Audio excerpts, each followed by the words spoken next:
ابن شہاب نے کہا کہ مجھے انس بن مالک رضی اللہ تعالیٰ عنہ نے خبر دی کہ حضور صلی اللہ علیہ وسلم کے مرض وفات میں مسلمان فجر کی نماز پڑھ رہے تھے۔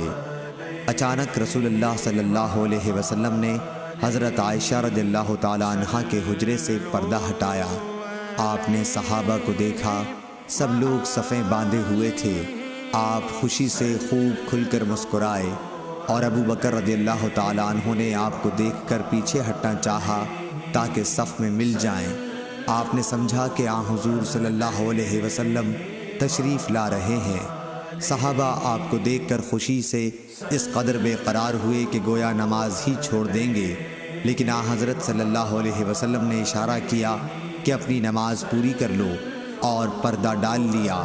اسی دن چاشت کو آپ نے وفات پائی۔ صحیح بخاری حدیث نمبر 754۔